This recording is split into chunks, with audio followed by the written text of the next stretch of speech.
ኢየሱስ ክርስቶስ ፍኦመ ስም ለዘይጼውኦ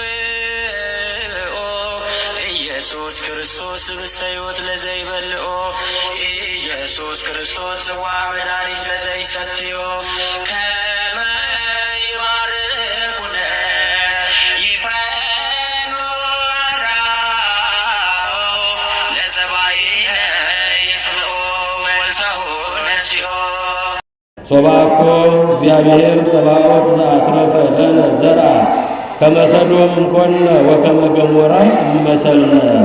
የሰራዊት ጌታ ልዑለ ባሕሪ ቅዱሰ ባሕሪ እግዚአብሔር ዘርን ባያስቀርልን ኖሮ እንደ ሰዶም በሆነ ገሞራንም በመሰልነ። ይህን ቃል የተናገረው እመቤታችን ከመወለዷ 700 ዓመት በፊት ቀደም ብሎ የነበረው ነቢየ ልዑል ተብሎ የሚጠራው ከአራቱ አበይት ነቢያት አንዱ የሆነው ስለ ክርስቶስ ሰው መሆን ስለ እመቤታችን መወለድ በሰፊው የተናገረው ነቢዩ ቅዱሱ አባታችን ኢሳይያስ ነው። በትንቢተ ኢሳይያስ ምዕራፍ 1 ቁጥር 9 ላይ የምናገኘው ሕያውና ዘላለማዊ ስለ እመቤታችን ስለ ድንግል ማርያም የተነገረ ትንቢታዊ ቃል ነው። የእግዚአብሔር ልጆች ምእመናን፣ የሰራዊት ጌታ ልዑለ ባሕሪ ቅዱሰ ባሕሪ እግዚአብሔር ንጹሕ ዘርን ባያስቀርልን ኖሮ እንደ ሰዶም በሆነ ገሞራንም በመሰልነ። ሰዶምና ገሞራ በኃጢአታቸው በበደላቸው ከሰማይ እሳት ወርዶ የበላቸው ናቸው። እየሰማችሁ ነው? ከቃሉ ጋር ናችሁ? የሰራዊት ጌታ ቅዱስ እግዚአብሔር ንጹሕ ዘር ባያስቀርልን ኖሮ እንደ ሰዶም በሆነ ገሞራንም በመሰልነ። ሰዶምና ገሞራ አስረሽ ምቹ ጭፈራው፣ ዘፈኑ፣ መዳራቱ፣ መጠጡ፣ ወንዱ ከወንድ ጋራ፣ ሴቷ ከሴት ጋራ የሰው ልጅ ሊያደርገው ቀርቶ ሊያስበው የማይገባ ሥራ ይሰሩ የነበሩ ሰዎች ናቸው። ሰው ከሰው ጋር ብቻ አይደለም፣ ሰዎች ከእንስሳ ጋር ግብረ ሥጋ ግንኙነት ያደርጉ ነበር። የእግዚአብሔር ልጆች እንደ ሰዶም በሆነ ገሞራን በመሰልነ። እግዚአብሔር ንጹሕ ዘር ባያስቀርልን ኖሮ እንደ ሰዶም በሆነ ገሞራን በመሰልነ አለ ነቢየ ልዑል ቅዱስ ኢሳይያስ አባታችን። እመቤታችን ወደፊት እንደምትወለድ በሷም ዓለም ሁሉ እንደሚድን ከእግዚአብሔር ጋር እንደሚታረቅ ሰማይና ምድርን ሰውና እግዚአብሔርን እንደምታስታርቅ በእምነት መነጽር አይቷት እመቤታችንን የሰራዊት ጌታ ቅዱስ እግዚአብሔር ንጹሕ ዘርን ባያስቀርልን ኖሮ እንደ ሰዶም በሆነ ገሞራን በመሰልነ። ትንቢተ ኢሳይያስ ምዕራፍ 1 ቁጥር 9 ላይ የምናገኘው ሕያውና ዘላለማዊ ቃል ነው። ይሄ ወራት ግንቦት ልደታን በሰፊው የምትከበርበት እመቤታችን የተወለደችበት ከጨለማ ወደ ብርሃን የመጣችበት ከጠባቡ ማኅፀን ወደ ሰፊው ዓለም ለእኛ ድኅነት ለእኛ ምክንያት ድኅን ለመሆን ለእኛ የወርቅ መሰላል አስታራቂ ለመሆን የተወለደችበት ወር ነው። ሚያዝያን ጨርሰን ግንቦት ሊገባ ሲል ትዝ የሚለን ነገር አለ። ምንድን ነው እሱ? ግንቦት ልደታ እመቤታችን የአምላክ እናት የተወለደችበት የዛሬ 2034 ዓመት። ስንት አልኳችሁ? የዛሬ 2000 አሁን ያከበርነው ከትናንት በስቲያ ያከበርነው ለ2034ኛ ዓመት ነው ያከበርነው። እግዚአብሔር ነው ያከበራት፣ እግዚአብሔር ነው ከፍ ያደረጋት፣ እግዚአብሔር ነው የሾማት፣ እግዚአብሔር ነው ከፍጡራን በላይ ከፈጣሪ በታች ሆና እንድትከብር ሰውና እግዚአብሔር እንዲገናኝባት የወርቅ መሰላል ድልድይ አድርጎ የሰጠን እሷን ነው። እግዚአብሔር ንጹሕ ዘርን ባያስቀርልን ኖሮ እንደ ሰዶም በሆነ ገሞራን በመሰልነ ብሎ ነቢየ ልዑል ኢሳይያስ ተናገረላት ስለ እመቤታችን። ነቢያት እንግዲህ በብዙ ኅብረ ትንቢት በብዙ ምሳሌ እየመሰሉ ስለ እመቤታችን ተናግረዋል። የእግዚአብሔር ልጆች ምእመናን፣ ይእቲኬ መድኃኒት እንተ ሐሰስዋ ወቆድዋ ነቢያት፣ የቀደሙ ነቢያት በትንቢት መነጽር በጉጉት እያዩአት ሲጠብቋት የኖሩት ከጥንት ጀምሮ ለሰው ልጆች የድነት ምክንያት የሆነች መድኃኒታችሁ ይህች ናት። አንደኛ ጴጥሮስ ምዕራፍ 1 ቁጥር 10 ላይ ነቢያት በእምነት መነጽር ከመወለዷ ከ700 ዓመት በፊት ከ1000 ዓመት በፊት ከዚያም በላይ በሆነ ዕድሜ እመቤታችንን ያዋት ነበር። በእምነት መነጽር በአምላክ ልቡና ታስባ ትኖር ስለነበር እምቅድመ ይትፈጠር ዓለም ነበረት ማርያም በህሊና አምላክ። ሰማዩ ሳይዘረጋ ምድሩ ሳይመሰረት ሰውና መላእክት ሳይፈጠሩ በአምላክ ልቦና ታስባ ትኖር ነበረ። ክብርና ምስጋና ለእመቤታችን ይሁን፣ ለእመቤታችን ይሁን። እንኳን አደረሳችሁ። ለዚህ ነው አያችሁ፣ ሰማዩ ሳይዘረጋ ምድሩ ሳይመሰረት ሰውና መላእክት ሳይፈጠሩ በአምላክ ልቦና ውስጥ ዓለምን ፈጥሮ ዓለም አጥፍቶ አዳም በድሎ ከገነት ወጥቶ ተመልሶ ወደ ገነት የሚገባ በእመቤታችን ምክንያት እንደሆነ በአምላክ በሥላሴ ልቦና ታስባ ትኖር የነበረች ናት። ግንቦት ልደታን የምናከብረው በሰፊው ስናከብረው የነበረው የድኅነታችን ምክንያት እመቤታችን የተወለደችበት ቀን ስለሆነ ነው። አባቷ ኢያቄም ነው። እናቷም ቅድስት ሐና ናት።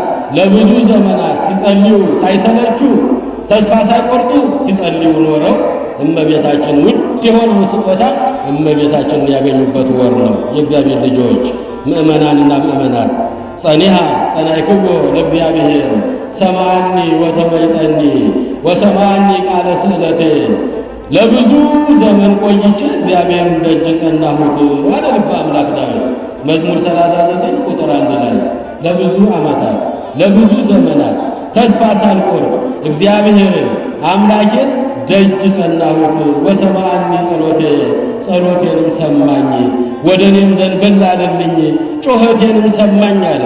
የቅድስት ሐና የቅዱስ ኢያቄም ጩኸታቸው ተሰምቶ ልጅ ያዩበት ቀን ነው። አበባ ፍሬ ያገኙበት ወር ነው። የእግዚአብሔር ልጅ የግንቦት ወር የተለየ ነው። እመቤታችን ከእናቷ ማኅፀን የወጣችበት ለእኛ ውድ ስጦታ ሆና የተሰጠችበት ወር ነው። እንግዲህ እንደ ዳዊት አባታችን ኢያቄምና ሐና ተስፋ ሳይቆርጡ ሳይሰለቹ ለብዙ ዘመናት እግዚአብሔርን ደጅ ሲጸኑት ኖሩ። ቆይቼ እግዚአብሔርን ደጅ ጸናሁት፣ ለብዙ ዘመን ጥያቄን አቀረብኩለት። ሰማዓኒ ወተመይጠኒ ጸሎቴን ሰምቶ ወደ እኔ ዘንበል አለልኝ።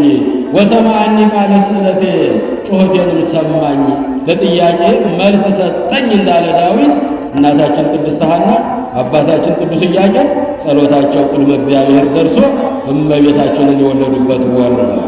ሳይሰለቹ መጸለይ ይገባል። እየሰማችሁ ነው። ተስፋ ሳትቆርጡ ሳትሰለቹ ዘወትር መጸለይ ይገባል።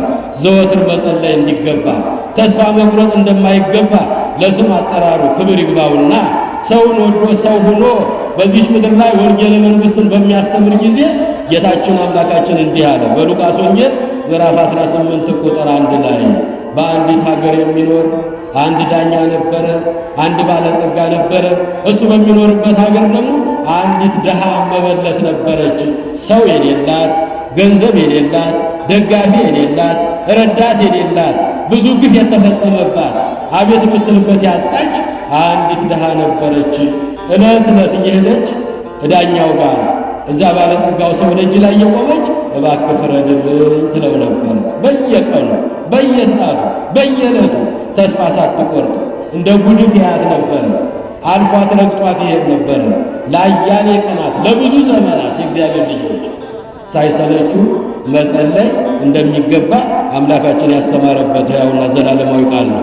ሉቃስ ወንጌል 18 ከቁጥር 1 ላይ ያች ድሃ ያች መበለት ሲገባና ሲወጣ ከደጃፉ ላይ የሆነች እባክህ ጌታዬ ከባለ ጋር ይፍረድልኝ፣ ሐዘን ደርሶብኛል፣ ተገፍቻለሁ፣ ተከፍቻለሁ፣ የምደገፍበት የምጠጋበት ሰው የለኝም፣ እባክህ ፍርድ ስጠኝ እያለች ትጠይቀው ነበረ ለብዙ ዘመናት ተስፋ ሳትቆርጥ። በዚህ ጊዜ ያ ጨካኝ እግዚአብሔርን የማይፈራ ለድሃ የማይራራ ጨካኝ የሆነው ዳኛ ምንም እንኳን አለ ወደ ልቡ ተመለሰና ምንም እንኳን እግዚአብሔርን ባልፈራ ለሰውም ባራራ ጠዋትና ማታ መግቢያ መውጫ በር ላይ ቆማ ከምትጨቀጭቀኝ ልፍረድላት ብሎ አሰበ። ፈረደላት፣ ጥያቄዋን መለሰላት።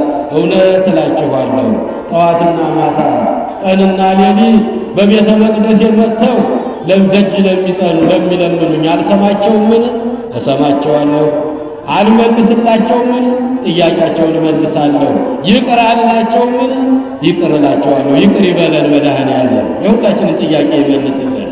የእግዚአብሔር ልጆች ለአያሌ ዘመናት ነው፣ ለብዙ ዓመታት ነው ተስፋ አልቆረጠችም። አንድ ቀን ጥያቄ ይመለሳል እያለች ወደ ባዳኛው ቤት እየሄደች ትጮህ ነበረ።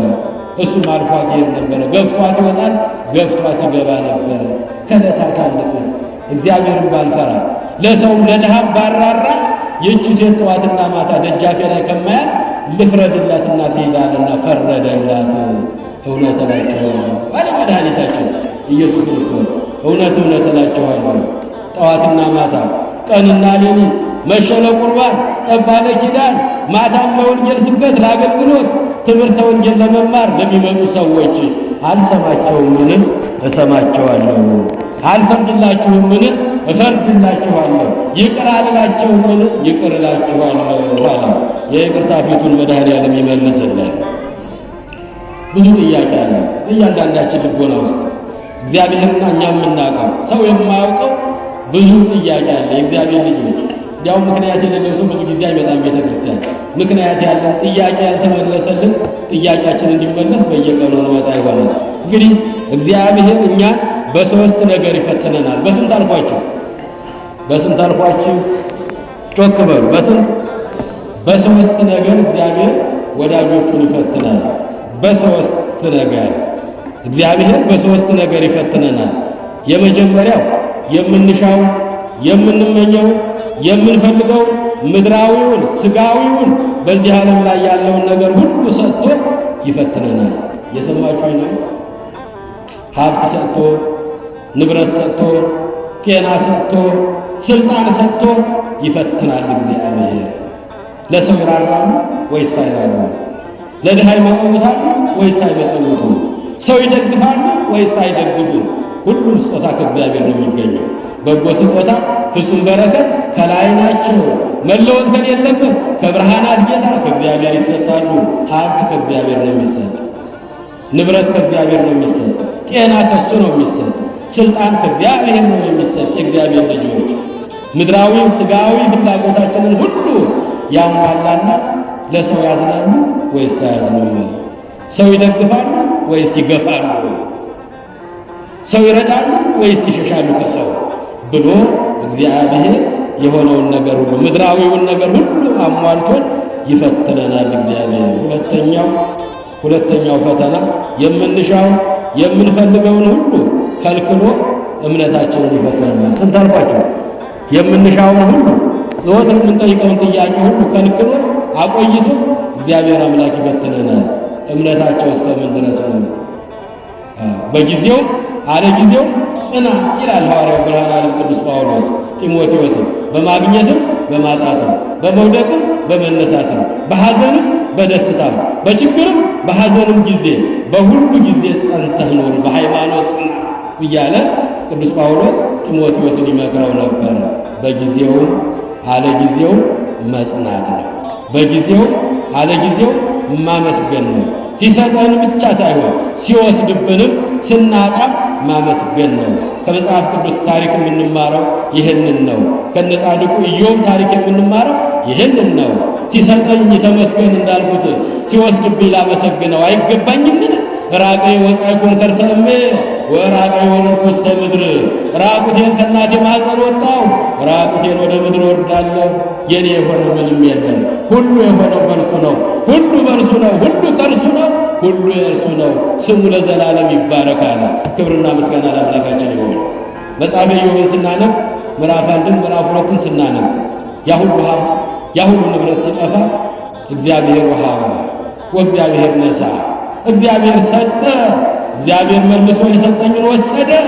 የእግዚአብሔር ስም ለዘላለም ይባረካል።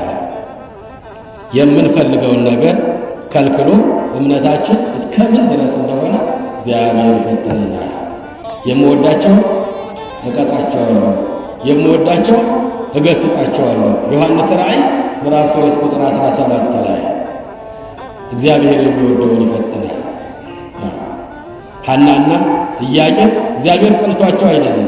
70 ዘመን ሙሉ እንባቸውን ሲያፈሱ፣ ደረታቸውን ሲደቁሱ፣ ሲገፉ፣ ሲያሽሟጥጧቸው፣ ሲያሟቸው፣ ሲሰድቧቸው የኖሩት ክፉ ሥራ ሰርተው አይደለም። በጣም የትዳር ምሳሌዎች ናቸው።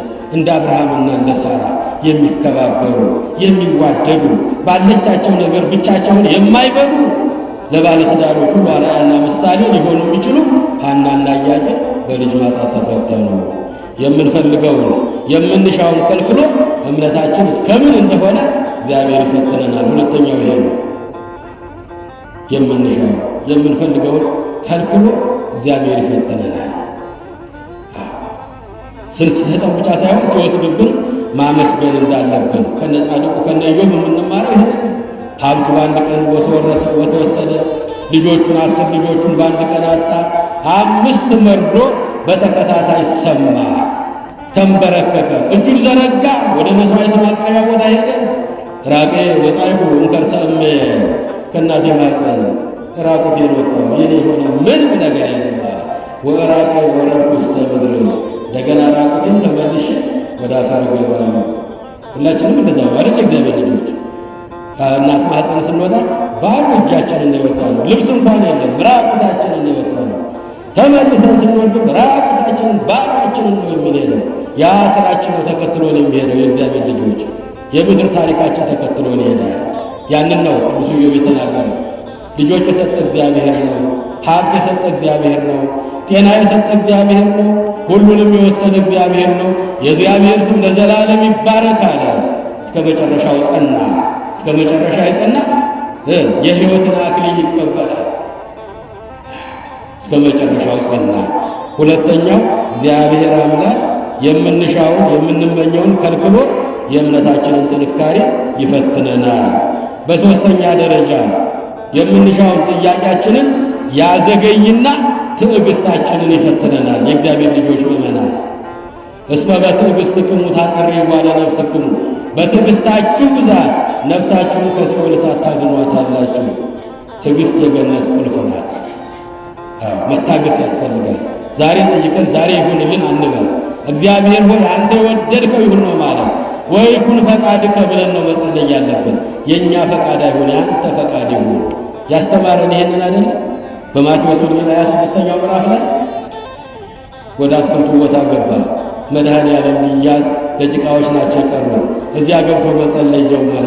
አባ አሄንፋ ለዛቲ ጽዋ፣ አባቶ ያለ ይሄ የሞት ጽዋ ከኔ ይለፍ፣ ነገር ግን ያንተ ፈቃድ ይሁን እንጂ የኔ ፈቃድ አይሁን። በመከራ ጊዜ ያንተ ፈቃድ ይሁን በሉ። የጠየቃችሁኝን ባጣችሁ ጊዜ ያንተ ፈቃድ ይሁን፣ የኔን ፈቃድ አስቀድሙት አለ መድኃኔዓለም። ትዕግስታችንን ይፈትነናል። የምንጠይቀውን የምንለምነውን ጥያቄያችንን ያዘገይብንና ትዕግስታችንን ይፈትነናል። እግዚአብሔር አባቱ የማይቀጣው አባቱ የማይፈትነው ልጅ አይባልም፣ ዲቃላ ነው የሚባለው። እግዚአብሔር አምላክ በዚህ መልክ ነው ሐናና ኢያቄም ሲፈተኑ የኖሩት። በዚህ ነው የእግዚአብሔር ልጆች እንጂ መልካም ሰዎች ናቸው። እግዚአብሔርን የሚፈሩ ለሰው የሚራሩ ለትዳር ሁሉ አርአያና ምሳሌ ሊሆኑ የሚችሉ እናታችን ቅድስት ሐና፣ አባታችን ቅዱስ ኢያቄም ልጅ በማጣት ለዘመናት ቤተ መቅደስ ሄደው ሽሙጥ አለ፣ ሐሜት አለ፣ መገፋት አለ። መባቸውን፣ አስራታቸውን፣ ስጦታቸውን እግዚአብሔር የእናንተን አይቀበልም፣ ማኅፀንሽን ያደረቀው አንቺ ኃጢአተኛ ሆነሽ ነው፣ ውጪ ይባሉ ነበር፣ ይገፉ ነበር። ውጣ እየተባለ ይገፋ ነበር። አያችሁ እግዚአብሔር ልጆች፣ ሰው የገፋው እግዚአብሔር ይደግፈዋል፣ ሰው የጣለው እግዚአብሔር ያነሳዋል። በሰው ዘንድ ተንቀዋል፣ ተገፍተዋል። እነሱ ግን ተስፋ አልቆረጡም። ሳይሰለቹ ወደ መቅደስ እየሄዱ ጸሎት ያደርሱ ነበረ። ሳይሰለቹ በየቀኑ በቀን 3 ጊዜ ወደ ቤተ መቅደስ እየሄደች ለመሥዋዕት የማይሆነውን ምግብ ከመመገብ ተከልክላ ስግደትን እያበዛች እናታችን ቅድስት ሐና ትኖር ነበረ። ጥያቄዋን ግን እግዚአብሔር አዘግይቶት ነበረ። የትዕግስታችን ልኩን ለማወቅ ይፈትነናል እግዚአብሔር። እንዲህ እያለች ኖራ ነው እንግዲህ ወደ ቤተ መቅደስ ስትሄድ ንጹሕ ባህሪ እግዚአብሔር ፊት ነው የምትቆመው። ንጹሕ ልብስ ያስፈልጋታል። በዚያን ጊዜ ደግሞ ኑሯቸው ዝቅ ያለ ነበረ። የእግዚአብሔር ልጆች አያቶቿ ቅድመ አያቶቿ ሀብታሞች ነበሩ። ወርቁን፣ አልማዙን፣ ብሩን በከብቶቹ በላሞቹ ቀንድ ላይ ያስቀምጡት ነበረ። ወደ ሐና ወደ ኢያቄም ሲደርስ ግን ሀብቱን በትንሹ ነበረ የተሰጣቸው። ያላቸውንም እያካፈሉ ያበሉ ነበረ። ለነገ የሚሉት የሚያስቀምጡት አልነበራቸው። ከዕለታት አንድ ቀን እናታችን ቅድስት ሐና ወደ ቤተ መቅደስ መሄድ ፈለገች። ለብሳው የሰነበተችው ልብስ ደግሞ አደፍ ብሏል፣ ቆሸሽ ብሎባታል። ዛሬ መቅደስ መሄድ ነበረብኝ፣ መጸለይ ነበረብኝ፣ ልብሴ ግን ቆሽሿል። እግዚአብሔር ንጹሕ ባሕርይ አምላክ ነው፣ እንዴት ይህን ቆሻሻ ለብሼ ከፊቱ ቆማለሁ አለች። እኛ ምን አይነት ልብስ ለብሰን ነው የምንመጣው? ይዛለ ልባችንማ የባሰ ነው፣ ቆሻሻ ነው። ልባችን ደግሞ የባሰ እሷ እኮ ልቧን ንጹሕ ነው። ሲሰድቧት፣ ሲያሽሟጥጧት፣ ክፉ ሲናገሯት ሰምታ እንዳልሰማ አይታ እንዳላየ ጸጥ ብላ ሄዳ ስግደቷን ሰግዳ እንባዋን አፍሳ ደረቷን ደቁሳ ጸሎቷን አድርሳ ተመስገን ብላ ወደ ቤቷ ትመለስ ነበር። ስትሄድ ስትመጣ ሽሙጥ ነበረባት፣ ሐሜት ነበረባት። ይህቺ ቢወልዷት እንጂ የማትወልድ የበቅሎ ዘመድ ይሏት ነበር። ዛሬም የሰውን እንደዚህ ልብ የሚሰብሩ ብዙ ሰዎች አሉ። ልጅ ከእግዚአብሔር ነው የሚሰጠው። በእግዚአብሔር ሥራ አንግባ፣ በሰው ትዳርም አንግባ ማለት እንዲህ እያደረጉ ልቧን ያሳዝኑት ነበረ። ከዕለታት አንድ ቀን የምትለብሰው ቆሽሾባት ቆማ ሳለ በጎረቤቷ ያለች ሴት ምን ሆነሽ ነው ያዘንሽው? ዛሬ መሬት መሬት የምታየው ምን ከፍቶሽ ነው አለች። ልብሴ ቆሽሾብኝ ወደ እግዚአብሔር ቤት ሄጄ ጾም ጸልዬ ሰግጄ አልቅሼ ልመጣ ነበረ። ልብሴ ግን ንጹሕ አይደለም፣ የምቀይረው ስለሌለ ነው። በዚህ ምክንያት ነው መሬት ላንገቴ እንደፍቼ ማለቅስ አለች። ታዲያ እኔ ልብስ እዚህ ሞልቶልሽ እሰጥሻለሁ፣ አንዱን ለብሰሽ እኔን ንጹሕ ልብስ ለብሰሽ ሄደሽ ምስጋናውን አቅርበሽ ጸሎትሽን አድርሰሽ ትመለሻለሽ አለች። ሐሳብሽ ጥሩ ነበረ፣ ነገር ግን የአንቺ ልብስ የተሰበሰበው በዝሙት ገንዘብ ነው፣ በአስበደነስ ነው። እግዚአብሔር ደግሞ በንጹሕ ባሕርይ አምላክ ነው። ሰርቀን አምጥተን ብንሰጠው እግዚአብሔር የሚቀበል ይመስላችኋል? ይዘን ኃጢአት ሰርተን በደል ፈጽመን ዋሽተን አታለን ሙስና ተቀብለን ዘረኛ እንዲህ አይነት መጥፎ ሥራ ሰርተን ከሰዎች ሰርቀን ዘርፈን አምጥተን ብንከትበት እግዚአብሔር ጌታ አይደርስም ያገዘን። ይገርማችኋል። እግዚአብሔር ንጹሕ ባሕርይ አምላክ ነው። ሁሉን አዋቂ ነው። ሁሉን አዋቂ አምላክ ፊት ነው የምቆመው። የአንቺ ልብስ የተሰበሰበው በዝሙት ነው። ይሄን ለብሼ ብለምነው እንዴት ይሰማኛል ብለሽ ነው? እግዚአብሔርን ማታለል እኮ አይቻልም አለቻት። ያን ጊዜ ሰደበቻት። የእግዚአብሔር ልጆች ሰደበቻት፣ ከፍ ዝቅ አደረገቻት። እኔስ እኮ የማትወልጅ እያልኩ አዝንልሽ ነበር፣ ለካስ ክፋትሽ ነው እንደ ድንጋይ አድርጎ ያስቀረሽ አለቻት። ያን ጊዜ የራሷን ልብስ ለብሳ ብክን እያለች እየሰደቧት፣ እያሽሟጠጧት፣ እያሟት ቤተ መቅደሱ ጋር ደረሰች። ድፍት ብላ እንባዋን አፈሰሰች። ቆይቼ እግዚአብሔርን ደጅ ጸናሁት፣ እርሱም ዘንበል አለልኝ፣ ጩኸትና ልመናዬንም ሰማኝ። የእኛንም ጩኸት ይስማን መድኃኒዓለም። ጩኸቷን ሰማት እግዚአብሔር። እንባዋን አፈሰሰች፣ ደረቷን ደቆሰች። አቤቱ ጌታዬ አለች፣ እኔስ እንዴት ነው ተፈጥሮዬ? እኔስ ልጅ ሳላይ መሞቴ አይደለም? ዕድሜም እየገፋ ነው። እስከ መቼ ነው ይሄ መከራ? እስከ መቼ ነው ይሄ ሐሜትና ሽሙጥ? እስከ መቼ ነው ይሄ ስድብ አለች። በዚህ ጊዜ እንቅልፍ አላትና ከዛፉ ስር ከግንዱ ስር ተደግፋ ጋደም አለች እናታችን ጥላው ስር። ያን ጊዜ ቀና ስትል በዛፉ ላይ ነጫጭ እርግቦች ከልጆቻቸው ጋር ሲጫወቱ ሲቦርቁ አየቻቸው። ያን ጊዜ ሐዘን በረታ። ለእነዚህ እርግቦች ልጅ የሰጠሃቸው አምላክ፣ ይህን ዛፍ እንዲያብብ እንዲያፈራ ያደረግከው አምላክ እውነት ሴትዮዋ እንዳለች ተፈጥሮ ከድንጋይ ነውን አለች። ከድንጋይ ነው፣ ለምን ፍሬ አትሰጠኝም አለች። ያን ጊዜ ጸሎቷ እንባዋ መንበረ ጸባዖት ደረሰ። ክብርና ምስጋና ለአምላካችን ይሁን። ጸሎቷ ልመናዋ ቅድመ እግዚአብሔር ደረሰ። እግዚአብሔር አምላክ ጊዜው በደረሰ ጊዜ ጸሎቷን ሰማት። ያን ጊዜ ወደ ቤቷ እያለቀሰች እንባዋን አፍሳ ስትሄድ ባለቤቷም ኢያቄምን ወደ ተራራ ላይ ወጥቶ ባለቤቴ በልጅ ሐዘን እየሞተችብኝ ነው፣ እስኪንም ሱባኤ ገብቼ ልለምን ብሎ 40 ቀን 40 ሌሊት በተራራ ላይ ወጥቶ ጾመ፣ ጸለየ፣ አለቀሰ። ለምኑ ይሰጣችኋል፣ ፈልጉ ታገኛላችሁ፣ አንኳኩ ይከፈትላችኋል፣ ተስፋ ሳትቆርጡ ሳትሰለቹ። ማቴዎስ ወንጌል ምዕራፍ 7 ቁጥር 7 ላይ ለምኑ ይሰጣችኋል፣ ፈልጉ ታገኛላችሁ፣ አንኳኩ ይከፈትላችኋል አለ። ሐና ኢያቄም ተስፋ ሳይቆርጡ ጾሙ፣ ጸለዩ፣ አለቀሱ። እሱም ንስሐ ገብቶ ሱባኤ ገብቶ እንባውን አፈሰሰ። 40 ቀን ሲሞላው የእግዚአብሔር መልአክ ቅዱስ ገብርኤል ክንፉን እያማታ ከሰማይ ወረደለት። ክብርና ምስጋና ለአምላካችን ይሁን።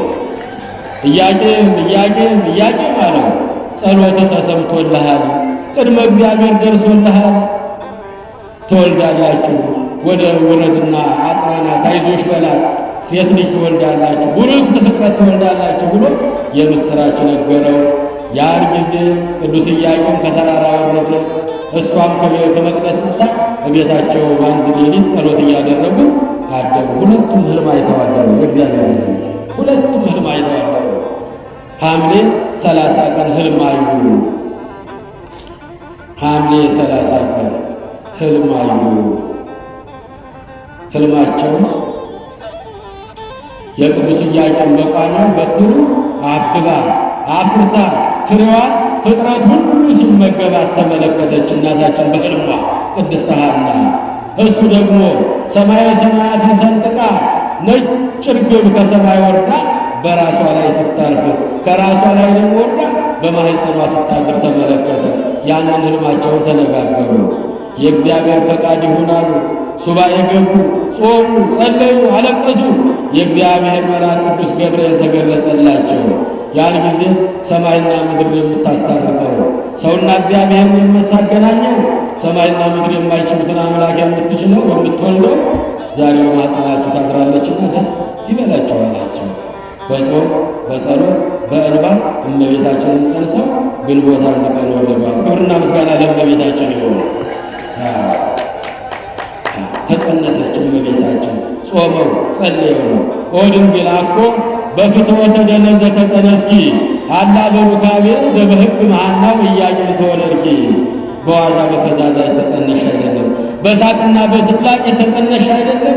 በጾም በጸሎት በሱባኤ በስግደት ነው እንጂ ከሐናና ከኢያቄም በጾምና በጸሎት ተወለድሽ ያላት አባ ሕርያቆስ ቅዱስ አባታችን። በተጸነሰች ጊዜ እመቤታችን ተአምራት ማድረግ ጀመረች። የእግዚአብሔር ልጆች ገና በማኅፀን ሳለች የሞተ ታነሳለች፣ እውር ታበራለች፣ ጎባጣ ታቀናለች፣ ለምጻሙን ታነጻለች። እመቤታችን ቅድስት ሐና በማኅፀኗ ድንግል ማርያም ባለች ጊዜ የሁሉ ተአምራት ይደረግ ነበረ።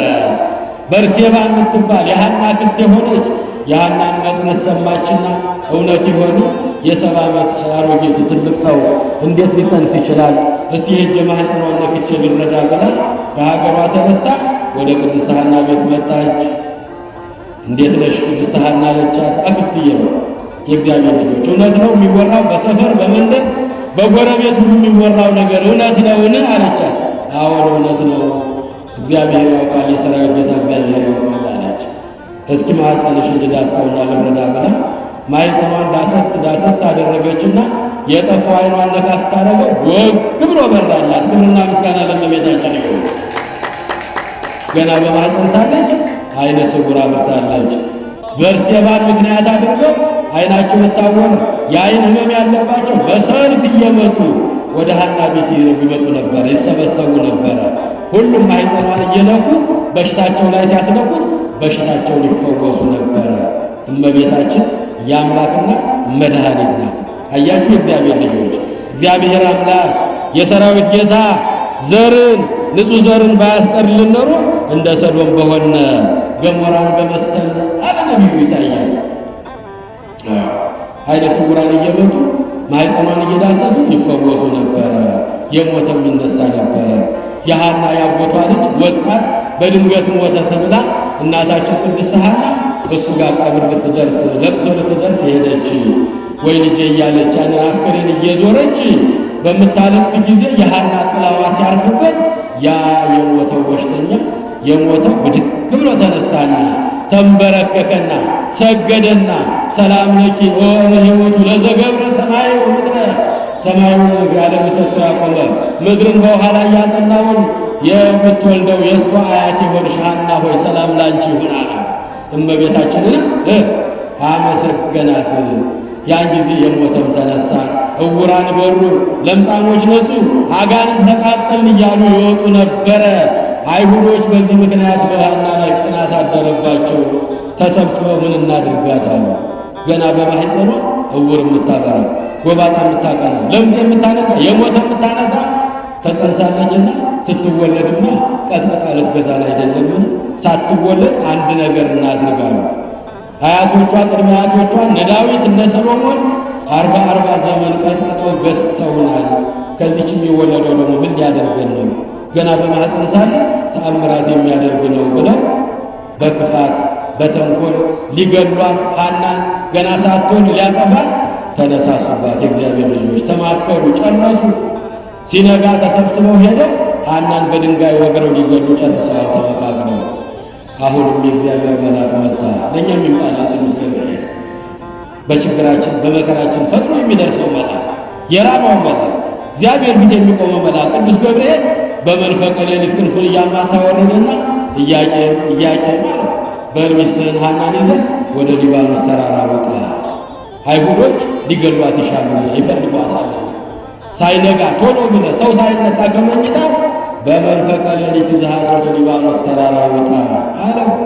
እየመራቸው ቅዱስ ገብርኤል ወስዶ ሊባኖስ የሚባል ተራራ ላይ አደረሳቸው። የእግዚአብሔር ልጆች ምእመናን፣ የተነገረው ትንቢት እንዲፈጸም ነው።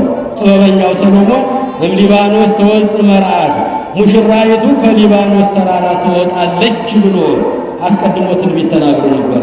ከመወለዷ ከ900 ዓመት በፊት የነበረው ጥበበኛው ሰሎሞን በትንቢት መነጽር እመቤታችንን አይቷል። ትወጽእ መርዓት እምሊባኖስ፣ ከሊባኖስ ተራራ ሙሽራዋ ትወጣለች ብሎ የተናገረው ይፈጸም ዘንድ በሊባኖስ ተራራ ላይ ቅድስት ሐና እመቤታችንን በዛፍ ስር ወለደቻት። ክብርና ምስጋና ለእመቤታችን ይሁን። በቤት አልተወለደችም። የእግዚአብሔር ልጆች ስትወለድ በስደት ነው፣ ስትወልድም በስደት ነው። የኖረችው በስደት ነው። እመቤታችን የትሕትና እመቤት ናት። ስትወለድ በስደት ስትወልድ በስደት ግንቦት 1 ቀን ከፀሐይ 7 እጅ የምታበራ ልጅ እመቤታችንን ወለዷት። ስሟንም ማርያም ብለው ሰየሟት። ማን አልኳቸው? ስሟንም ማርያም ብለው ስሟንም ጠሯት። ማርያም ማለት ልዕልት ማለት ነው። ልዕልት ማለት ነው። አርያም ማለት መንበረ ጸባዖት፣ አርያም ማለት ልዑል ማለት እንደሆነ ማርያም ማለትም ልዕልት ማለት ነው። ማርያም ማለትም እግዝእተ ብዙኃን ማለት ነው። አብርሃም ማለት አበ ብዙኃን የብዙዎች አባት እንደሆነ ማርያም ማለትም እግዝእተ ብዙኃን የብዙዎች እናት፣ ሰአሊ ለነ ቅድስት ለሚላት ሁሉ ላመነባት፣ ለትንሹም ለትልቁም ለሴቱም ለወንዱም ለሀብታሙ ለድሃው የሁሉ እናት ናት። እመኩሉ ናት። ክብርና ምስጋና ለእመቤታችን ይሁን። ማርያም ማለት እግዝእተ ብዙኃን ይሏታል አባቶቻችን ሲተረጉሙ ውዳሴ ማርያም። ማርያም ማለት እግዝእተ ብዙኃን። አብርሃም ማለት የብዙዎች አባት እንደሆነ ማርያምም የብዙ ሰዎች እናት ማለት ነው። በሦስተኛ ደረጃ ማርያም ማለት ጸጋ ወሀብት ማለት ነው። ለጊዜው ለእናት ለአባቷ ልጅ በማጣት አንገታቸውን በመድፋት በጾም በጸሎት ዕድሜያቸውን ለጨረሱ ለሐናና ለኢያቄም ሀብት ጸጋ በረከት ሆና ተሰጥታለች። ፍጻሜው ግን ሰአሊ ለነ ቅድስት ለሚላት ሁሉ ሀብት ጸጋ በረከት ሆና ለሁላችን ተሰጥታናለች። ክብርና ምስጋና ለእመቤታችን ይሁን። ለጊዜው ለእናት ለአባቷ ነው። ፍጻሜው ለሰው ዘር ሁሉ ላመነባት ሁሉ እናት ሆና ተሰጥታለችና ማርያም ማለት ጸጋ ወሀብት ማለት ነው። በአራተኛ ደረጃ ማርያም ማለት ፍጽምት ማለት ነው። ለጊዜው መልክ ከደም ግባት ይዛ ተገኝታለችና ፍጻሜው ግን ንጽሐ ሥጋ ንጽሐ ነፍስ ንጽሐ ልቡና ይዛ ተገኝታለችና ማርያም ማለት ፍጽምት ማለት ነው። በአምስተኛ ደረጃ ማርያም ማለት መር ለመንግሥተ ሰማያት መንግሥተ ሰማያት መርታ የምታገባ ማለት ነው። ማርያም ማለት መንግሥተ ሰማያት መርታ የስሟን ትርጓሜ ነው የምነግራችሁ። ማርያም ማለት መር ለመንግሥተ ሰማያት መንግሥተ ሰማያት መርታ የምታገባ ማለት ነው። በስድስተኛ ደረጃ ማርያም ማለት ከምድር ማርያም ከገነት ያምን ሁለቱን ስናገናኘው ማርያም ይላል። ያም የሚባል በገነት ካሉ ፍራፍሬዎች እጅግ በጣፋጭነቱ ተወዳዳሪ የሌለው ፍሬ ነው ያም የሚባለው። በምድር ደግሞ ማርን እንግዲህ የሚተካው የለም። የእግዚአብሔር ልጆች የሁሉ የበላይ በጣፋጭነቱ ማር ነው። ከምድር ማርን ከገነት ያምን አምጥተው ስሟን ማርያም አሏት። እንደ ማር የሚጣፍጥ ስም ስላላት ክብርና ምስጋና ለእመቤታችን ይሁን። ከምድር ማርን ከሰማይ ያምን አምጥተው ማርያም አሏት የእግዚአብሔር ልጆች። እንደገና ደግሞ አራቱን ፊደላት ደግሞ ማርያም የሚለው ማ ማለት ማሂደረ መለኮት ማለት ነው። ሰማይና ምድር የማይችለውን ጌታ በማኅፀኗ የተሸከመች ማርያም አሏት። ስሟን አሳንሰው ሰማይና ምድር የምታክለውን ሰው ሰማይ ወምድር ዘኢያገምሮ እፎ ማኅፀነ ድንግል ጾሮ ሰማይና ምድር የማይሸከሙትን በማኅፀኗ ተሸከመችው። ማሂደረ መለኮት ማለት ነው። ማን ስንተረጉመው ማለት ነው። ማሂደረ መለኮት ሰማይ ወምድር ዘኢያገምሮ እፎ ማኅፀነ ድንግል ጾሮ። ቅዱስ ያሬድ አባታችን የቤተ ክርስቲያናችን ሊቅ የሆነው የቤተ ክርስቲያናችን መብራት የሆነው አባታችን የዜማ አባት ቅዱስ ያሬድ እንዲህ ብሎ አመሰገናት እመቤታችን። ሰማይ ወምድር ዘኢያገምሮ ሰማይና ምድር የማይሸከሙትን ሊሸከሙት የማይችሉትን ጌታ በማኅፀንሽ ተሸከምሽው፣ በማኅፀኗ ተሸከመችው። ድንግል ታደንን ርእሳ መንገለ ከርሳ ወትሰምዕ ቃለ ቅዳሴ አንገቷን ዘንበል አድርጋ በተጸነሰ ጊዜ ምስጋና ትሰማ ነበር፣ ይዘመር ነበር፣ ይቀደስ ነበር፣ ማህሌቱ ይቆም ነበር፣ ዝማሬው ቅልጥ ይል ነበረ። ቅዱሳን የሰማይ መላእክት በሆዷ ውስጥ ሆነው ያሸበሽቡ ነበረ፣ ያመሰግኑ ነበረ። ማርያም ማርያም አሏት ስሟን አሳንሰው ሰማይና ምድር የምታህለውን ሰው የእግዚአብሔር ልጆች ምእመናን ማሂደረ መለኮት ማለት ነው። ማለት ደግሞ ርግቤ ይቤላ ርሪተ ልቦና ለተጠማ ውሻ ሁሉ የምትራራ ለሰው ዘር አይደለም፣ ለፍጥረታት አይደለም፣ ለውሻ ሳይቀር የራራችን እመቤት ስለሆነች ርሪተ ልቦና ማለት ነው። ያ ማለት ደግሞ ያን ከአዱ ኩሉ ሀቤኪ ኩሉ ፍጥረት ሁሉ ወደ አንቺ ያንጋጥጣሉ። የጽዮን ልጅ ሆይ ማሪን ይላሉ። ትንቢተ ኢሳይያስ ምዕራፍ 49ኛው ላይ ታገኙታላችሁ። ፍጥረት ሁሉ ወደ አንቺ ያንጋጥጣሉ። የጽዮን ልጅ ድንግል ማርያም ሆይ ማሪን፣ አስታርቂን፣ አማልጅን ይላሉ ማለት ነው። ያን ከአዱ ኩሉ ሀቤኪ ኩሉ ፍጥረት ማለት የመጨረሻው ፊደል ምዕራገ ጸሎት ነች። ጸሎት የሚያደርገው በእመቤታችን ነው። አልቦ ጸሎት ወአልቦ ትንባሌ እንበሌኪ ማርያም ዘአርግ ሉዓሌ። ጸሎቱ፣ ቅዳሴው፣ ምስጋናው፣ ማህሌቱ የኛ ብቻ ከሆነ ሊያርግ አይችልም። የሰማችሁ ነው። ማሳረጊያዋ ማናት? እመቤታችን። ወትቀውም ንግሥት በየማንከ በንጉሠ ሰማይ ወምድር በአምላኳ ፊት በልጇ ፊት የወርቅ ዘውድ ደፍታ የወርቅ መጎናጸፊያ ተጎናጽፋ የወርቅ ቁንጃ ተነጥፎላት የወርቅ ወንበር ላይ ተቀምጣ ለሰው ልጆች ሁሉ መሐር ወልዴ ወተዘከር ኪዳኔ የምትል እውነተኛ አማላጅ፣ እውነተኛ አስታራቂ። የዚህ ዓለም ሰው አስታርቀኝ ብለን ብንልከው አጣልቶ ይመለሳል አይደል? እግዚአብሔር ልጆች ብዙ አስታርቀኝ ብለው ሄደው አጣልተው ነገሩን አክብረው ይመለሳሉ። እንዲህ አርጋኝ ይሄን ሰርቶብኝ ይሄን አርጎብኝ ሲሉት ታዲያ ከዚህ ጋር እንዴት አድርገህ ትታረቃለህ? ይሄማ ግፈኛ ሰው ነው ብሎ ነገሩን አጥብቆ አጣልቶ ይመለሳል። እመቤታችን የአምላክ እናት ድንግል ማርያም ግን ከልጇ ፊት ተንበርክካ መሐር ወልዴ ወተዘከር ኪዳኔ፣ ልጅ ሆይ ማርልኝ፣ ቃል ኪዳንህንም አስብ እንጂ ትለዋለች።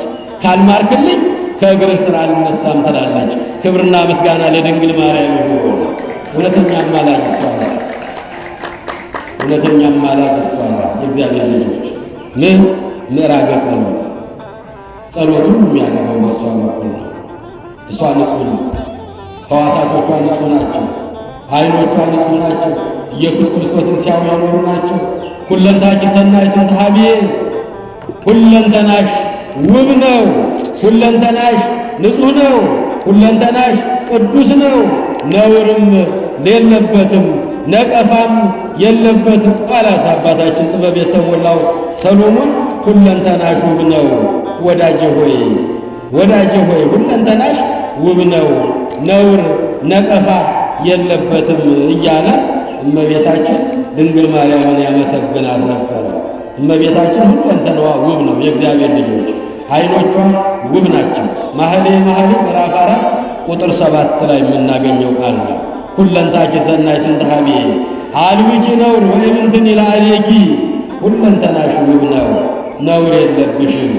መኃልየ ሰሎሞን ምዕራፍ 4 ቁጥር 7 ላይ ዓይኖችሽ ውብ ናቸው፣ ነውር የለባቸውም። 33 ዓመት መድኃኔዓለምን እያዩ የኖሩ ናቸው። ሰማይ የዘረጋው ምድር በውኃ ላይ ያጸናውን እሱን እያዩ የኖሩ ናቸው ዓይኖቿ። 12 ዓመት የሰማይ መላእክት ሲወጡ ሲወርዱ፣ ጸሎት ሲያሳርጉ፣ ምሕረት ይቅርታ ይዘው ሲመጡ እያየች የኖረች ናት። ታላቁ መልአክ ቅዱስ ገብርኤል ክንፉን እያማታ እየወደቀ እየተነሳ ተፈሥሒ ፍሥሕት ኦ ምልዕተ ጸጋ እግዚአብሔር ምስሌኪ ጸጋን የተሞላሽ ሆይ የደስታ መፍሰሻ ሆይ ደስ ይበልሽ እያለ እየሰገደ የምሥራች ብሎ ሲነግራት ዓይኖቿ ያዩት ነበረ። የእመቤታችን ዓይኖች ውብ ናቸው። የእኛ ዓይኖች ስንት ነገር ያዩ ይሆን? እግዚአብሔር ልጆች ዓይኖቻችን ቆሽሸዋል። ዓይኖቻችን ቆሽሸዋል።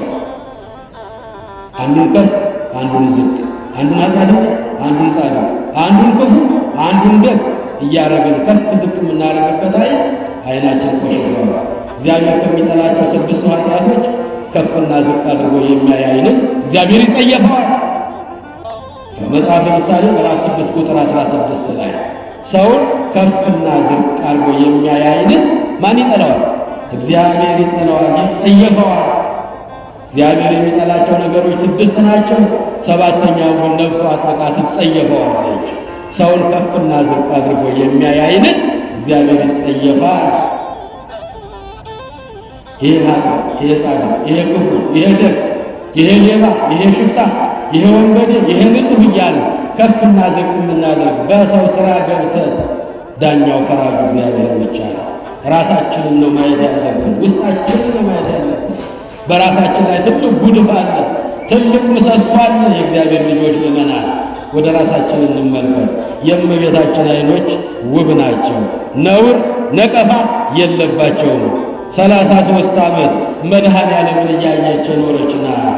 12 ዓመት በመቅደሱ ቅዱሳን መላእክት ጋር እያሸበሸበች እየዘመረች ሲወጡ ሲወርዱ ስታይ የኖረች እመቤት ናት። በሦስተኛ ደረጃ ታላቁን መልአክ ቅዱስ ገብርኤል የምሥራች ይዞ የዓለምን ድኅነት ይዞ ተፈሥሒ ፍሥሕት ጸጋን የተሞላሽ ሆይ የደስታ መፍሰሻ ሆይ ደስ ይበልሽ፣ እግዚአብሔር ምስሌኪ እግዚአብሔር ከአንቺ ጋር ነው፣ ከሴቶች ሁሉ ተለይተሽ አንቺ የተባረክሽ ነሽ፣ የማኅፀንሽ ፍሬ የተባረከ ነው። እነሆ ትጸንሻለሽ፣ ትወልጃለሽ፣ ስሙንም ኢየሱስ ብለሽ ትጠሪዋለሽ፣ እሱም ሕዝቡን ሁሉ ከኃጢአታቸው የሚያድናቸው መድኃኒት ይሆናል እያለ ይህን የምሥራች ሲነግራት እናታችን ድንግል ማርያም ቅዱስ ገብርኤልን ፊት ለፊት እያያቸው ነበር። እየሰማችሁ ነው። ዓይኖቿ ውብ ናቸው። ሁለንታች ሰናይ ወዳጅ ሆይ ሁለንተናሽ ውብ ነው፣ ነውር ነቀፋ የለባቸው። ጆሮዎችሽ ውብ ናቸው፣ ጆሮዎቿ ውብ ናቸው። እመቤታችን የቅዱሳን መላእክትን ምስጋና ትሰማ ነበረ። ድንግል ታደንን ርእሳ መንገለ ከርሳ ወትሰምዕ ቃለ ቅዳሴ አምላክን በማኅፀኗ በተሸከመች ጊዜ በማኅፀኗ ውስጥ ዝማሬው፣ ምስጋናው፣ ቅዳሴው ጭምር ነበረ። አንገቷን ዘንበል አድርጋ ሆዷ ውስጥ ምስጋና ታደምጥበት ነበር። በጆሮዋ የመላእክትን ዝማሬ የመላእክትን ቅዳሴ ትሰማበት ነበረ። የእኛ ጆሮ ስንት ነገር ሰምቶ ይሆን? የእኛ ጆሮ ፖለቲካው፣ ሸቀጡ፣ አሉባልታው የእግዚአብሔር ልጆች ምእመናን በማያገባን እየገባን በሰው ጉዳይ በሰው ሥራ በማይመለከተን ነገር እየገባን ብዙ ነገር ጆሮአችን ቆሽሿል፣ ዓይናችን ቆሽሿል። ዓይኖቿ ንጹሕ ናቸው፣ ውብ ናቸው። ጆሮዎቿ ውብ ናቸው። የመድኃኔዓለምን ድምፅ እየሰማች ኖረች ናት። እማዬ እያላት ልጄ እያለችው እመቤታችን የእግዚአብሔር ልጆች ምእመናን ጆሮዎቿ ውብ ናቸው፣ ነቀፋ የለባቸው። ከሐና ከኢያቄም የተወለደችው የሁላችን መድኃኒት የሆነችው እመቤታችን ጆሮዎቿ ውብ ናቸው። የእኛ ጆሮ ብዙ ነገር ይሰማል። እሷ ግን የመላእክትን ምስጋና ስትሰማ ኖረች። 12 ዓመት መላእክት ሲወጡ ሲወርዱ ሲያሸበሽቡ ሲያመሰግኑ አምላክን በጸነሰች ጊዜ በሆዷ ውስጥ ሆነው ዝማሬውን ምስጋናውን ሲያቀርቡ በጆሮዋ ታደምጥ ነበረ እመቤታችን ድንግል ማርያም። ጆሮቿ ውብ ናቸው። አንደበቷ ውብ ነው፣ ነውር ነቀፋ የለበትም። እንደኛ ብዙ ነገር አታወራም እመቤታችን። ሁሉንም ነገር በልቦናዋ ትጠብቀው ነበር። ክብርና ምስጋና ለእመቤታችን ይሁን። ሁሉንም ነገር ልጇ የሚያደርገውን ልጇ የሚሰራውን እያየች እኔ እኮ የአምላክ እናት ነኝ፣ እኔ እኮ የንጉሡ እናት ነኝ ብላ ማታውቅም ሁሉንም እያየች በልቦና ታስቀምጠው ነበረ። ቀባጣሪ አንደበት አልነበራትም እመቤታችን። ከአንደበቷ የሚወጣው ምስጋና ብቻ ነው። ወትብ የማርያም ተአብዮ ነፍሴ ለእግዚአብሔር፣ ማርያምም አለች ነፍሴ እግዚአብሔርን ታላቅ ታደርገዋለች፣ መንፈሴ በአምላኬ በመድኃኒቴ ሐሴት ታደርጋለች፣ የባሪያቱን መዋረድ አይቷልና። እነሆ ከዛሬ ጀምሮ ትውልድ ሁሉ ያመሰግኑኛል፣ እርሱም ብርቱ የሆነ ታላቅ ሥራ በእኔ ላይ አድርጓልና እያለች ተንበርክካ መድኃኔዓለምን ታመሰግነው ነበረ። ሉቃስ ወንጌል ምዕራፍ 1 ቁጥር 26 ጀምራችሁ ታነቡ። አንደበቷ ምስጋና ነበር ይፈስበት የነበረው። መጽሐፍ ቅዱስ ነበር ታነብ የነበረው። ብሉያቱን እያገላበጠች ስለ ክርስቶስ መምጣት፣ ስለ ክርስቶስ ሰው መሆን፣ አንዲት የተቀደሰች ልጁ ፍጥረት እንደምትወልደው ነቢያት ቀድመው የተናገሩትን እያነበበች በልቦናዋ ትጠብቀው ነበረ። ይህች የተባረከች ሴት ምን አይነት ሰው ናት? ከፍጥረቱ የተመረጠች የተለየች። እሷ ከተፈጠረችበት ዘመን ደርሼ እግሯን እያጠብኩላት፣ ቤቷን እያጸዳሁላት፣ ውሃ እየቀዳሁላት፣ አገልጋይዋ ባሪያዋ ሆኜ በኖርኩ እያለች ራሷን ዝቅ አድርጋ እመቤታችን ይህን ታስብ ነበረ። የኢሳይያስን ትንቢት ስታነብ ድንግል በድንግልና ጸንሳ በድንግልና ወንድ ልጅ ትወልዳለች፣ ስሙንም አማኑኤል ብላ ትጠራዋለች እያሉ እነ ኢሳይያስ የተናገሩት ስታነብ ደጋግማ ታነበው ነበር እመቤታችን።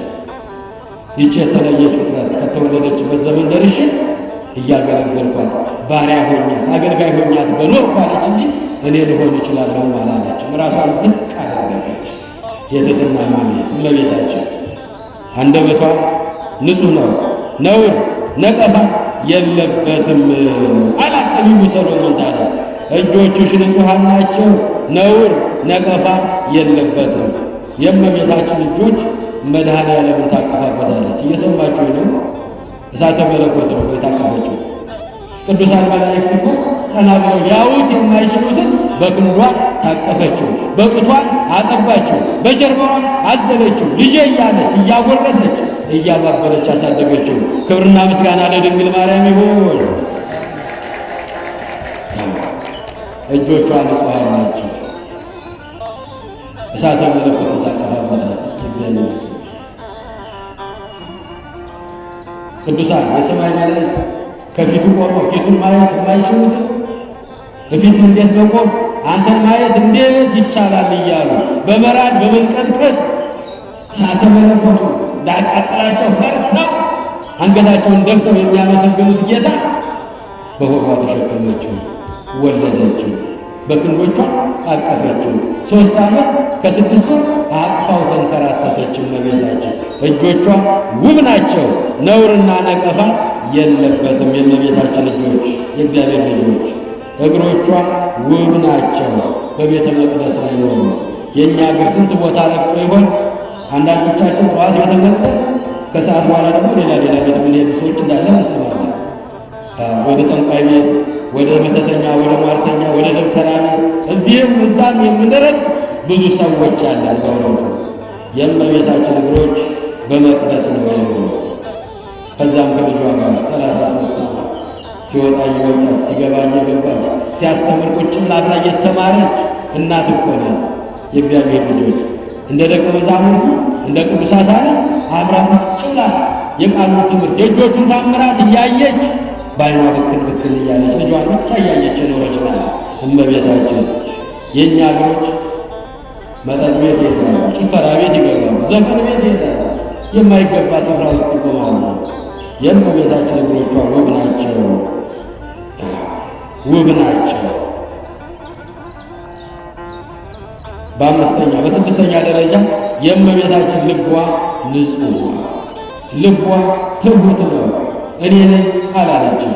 ብዙ የመጽሐፍ ቅዱስን ታሪክ ታውቃለች፣ አንብበዋለች። ብሉያቱን እያገላበጠች ስለ እሷ ይነገር የነበረውን ትንቢት እነ ዳዊት የዘመሩትን እነ ኢሳይያስ የተናገሩትን እነ ሕዝቅኤል እነ ዳንኤል የተናገሩትን ሁሉንም ሳየው ነበረ፣ ግን በልቦኗ ተጠብቀው ነበረ።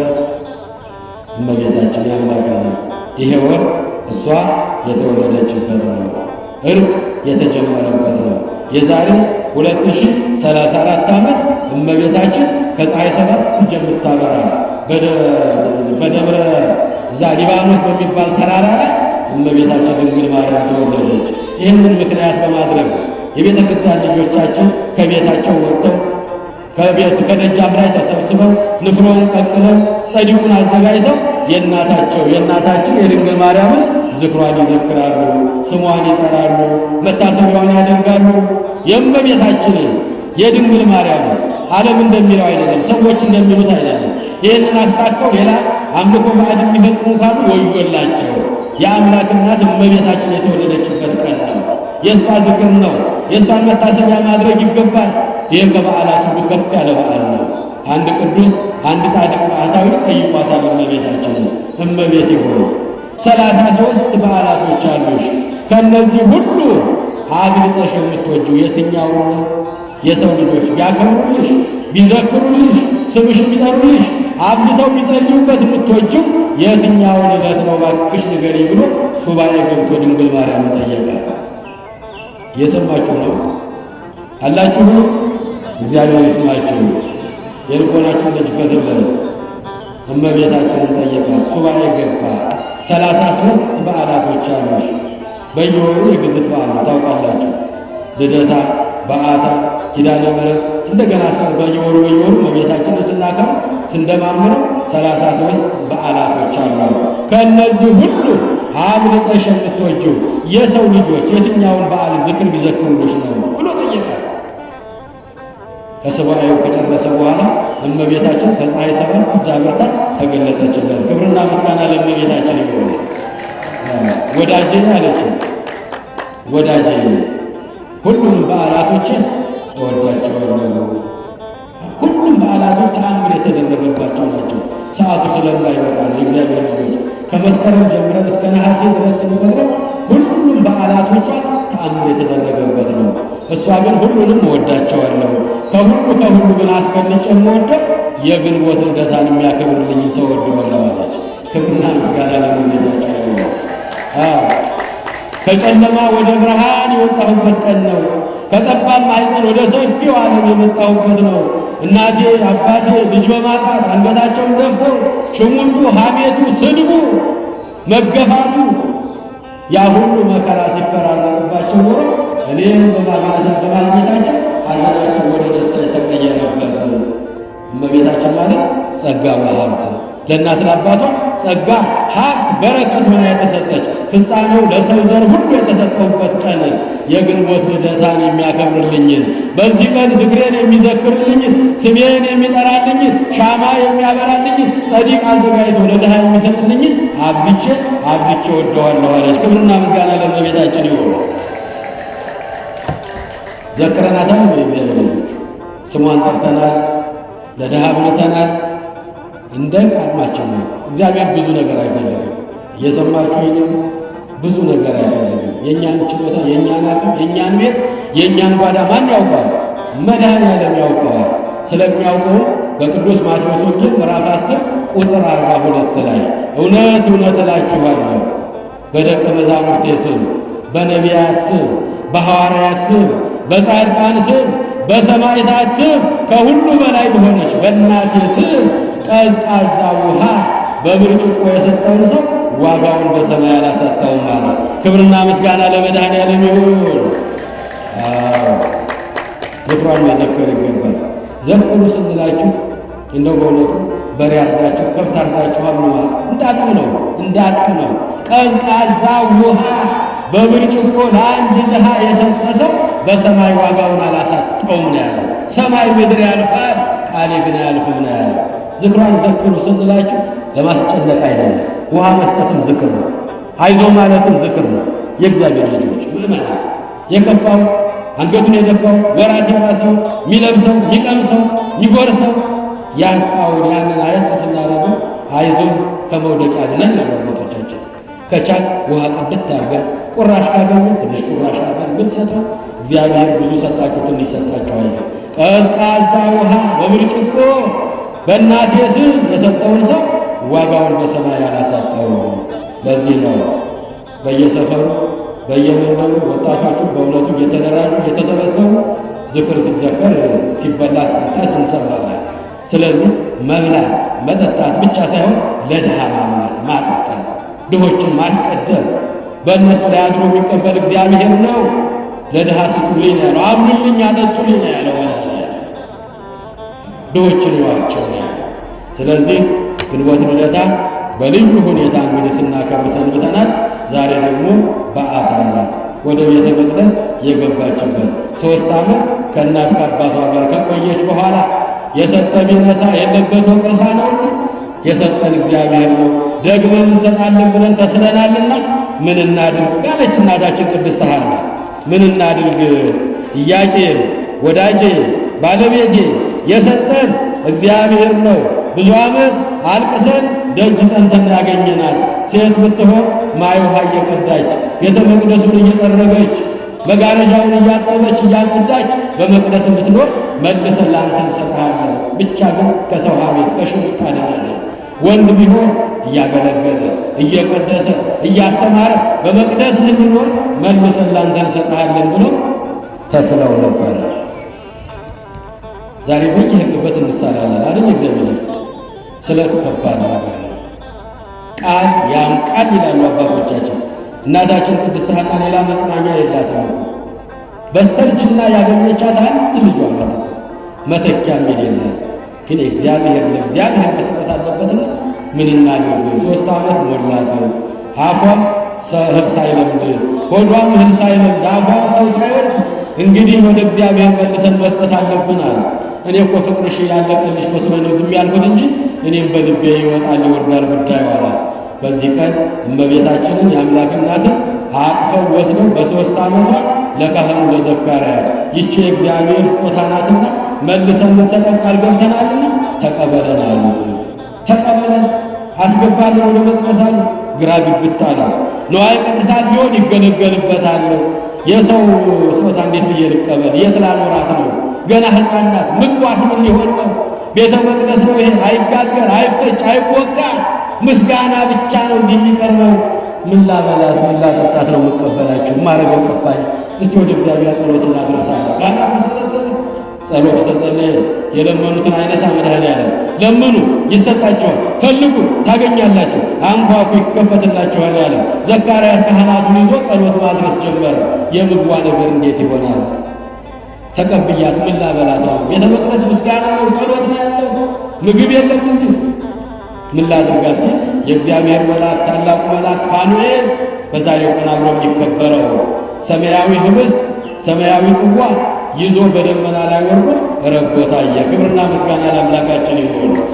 አዎ መልስ ሰጠው ለዘካርያስ። ያው ወርዶልሃል ተመልከተው አለው። ያን ጊዜ ለእኔ ክብር የወረደ ነው እኔ ተነስቼ ልቀበለው ብሎ ወደ ፋኑኤል ጠጋ ሲል መልአኩ ወደ ላይ ሰቀቀበት።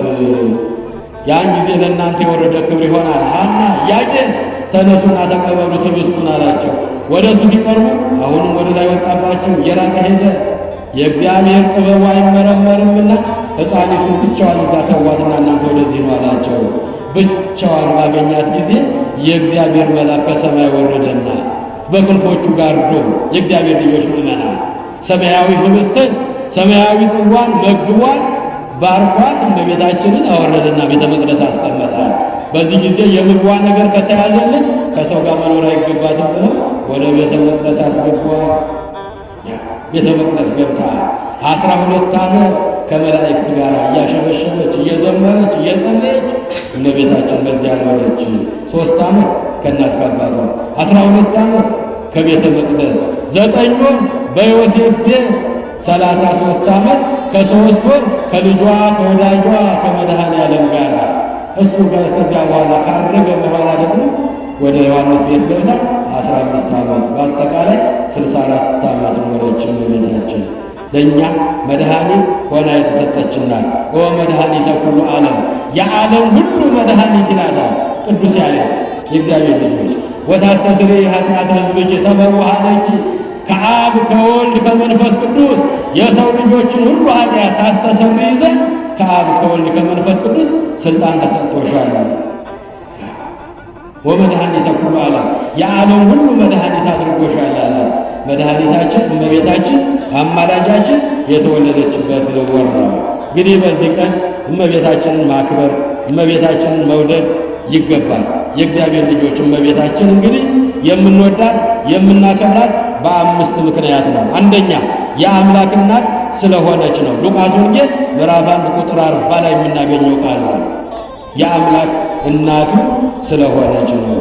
በሁለተኛ ደረጃ የድኅነታችን ምክንያት ስለሆነች ነው። ብኪ ድኅነ ዓለም ወበወልድኪ ኮነ ሰላም፣ በአንቺ ዓለሙ ዳነ በልጅሽም ሰላም ሆነ ይላታል ቅዱስ ያሬድ በዝማሬ። መድኃኒታችን ድኅነታችን ስለሆነች ነው። በሦስተኛ ደረጃ እናታችን ስለሆነች ነው የምናከብራት።